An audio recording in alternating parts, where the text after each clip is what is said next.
Hello అందరికీ welcome to my channel Gayatri's world. మొన్న weekend కదండి, వీకెండ్కి ఎగ్జిబిషన్కి వెళ్ళామండి. ఎగ్జిబిషన్కి వెళ్తే ఒక్కొక్క టికెట్ వచ్చేసి 50 రూపీస్ అండి. అక్కడ ఇలా వెళ్ళి ఒక ఫోటో దిగేసాం. మా పాపను స్వాన్ ఎక్కిస్తే వెళ్ళనంది. ఇలా లోపలికి ఎంట్రన్స్ అవ్వగానే చాలా చేపలు ఉన్నాయండి.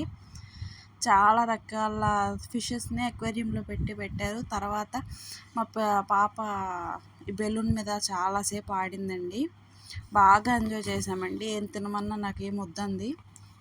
ఇంకా అలాగా చాలాసేపు అక్కడ పిల్లలతో అలా బెలూన్ పైకి ఎక్కలేకపోయింది. పైకి ఎక్కమంటే అమ్మో నా భయం అని చెప్తుంది. అలాగ అయిపోయిన తర్వాత ఇక ఫైనల్గా రమ్మంటే మాత్రం రాదంటండి. వాళ్ళేమో టైం అయిపోయింది వెళ్ళిపోండి అంటున్నారు, కానీ వాళ్ళు వద్దన్నారు.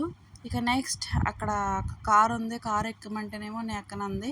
ఇంకా సరే అలాగ వచ్చేసి మొత్తం చూసుకొని ఒక రౌండ్ వేసేసి ఎగ్జిబిషన్ అంతా ఏమి ఎక్కకుండానే వచ్చేసామండి. వచ్చినప్పుడు ఆ బాల్స్ కొనుక్కున్నాం. Thank you.